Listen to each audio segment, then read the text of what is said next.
পূর্ণগ্রাস সূর্যগ্রহণ প্রত্যক্ষ করলেন উত্তর আমেরিকার বাসিন্দারা। সোমবার মেক্সিকো, যুক্তরাষ্ট্র, কানাডা থেকে এই সূর্যগ্রহণ দেখা যায়।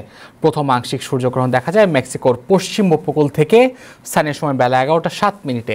এর প্রায় 1 ঘন্টা পর মেক্সিকোর উপকূলীয় শহর মাচটলান থেকে পূর্ণগ্রাস সূর্যগ্রহণ দেখা যায়। এ সময় দিনের বেলাতেও কিছুক্ষণের জন্য সেখানে অন্ধকার নেমে আসে।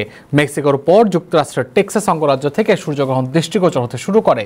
যুক্তরাষ্ট্রের মহাকাশ গবেষণা সংস্থা নাসা জানিয়েছে, যুক্তরাষ্ট্রের অনেক স্থান থেকেই সূর্যগ্রহণ দেখা গেছে, তবে সবখানে পূর্ণগ্রাস সূর্যগ্রহণ দেখা যায়নি।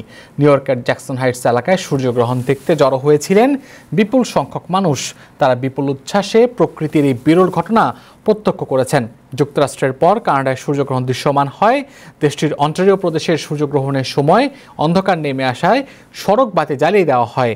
এর আগে কানাডায় 1979 সালের 26শে ফেব্রুয়ারি, মেক্সিকোতে 1991 সালের 11ই জুলাই এবং যুক্তরাষ্ট্রে 2017 সালের 21শে আগস্ট এমন সূর্যগ্রহণ দেখা গিয়েছিল।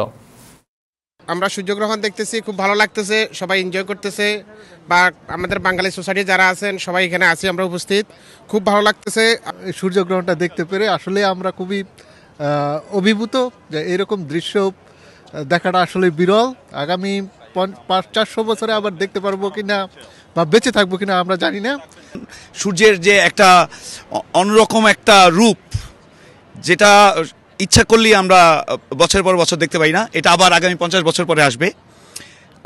খুবই এনজয় করেছি আজকের এই সূর্যগ্রহণটাকে।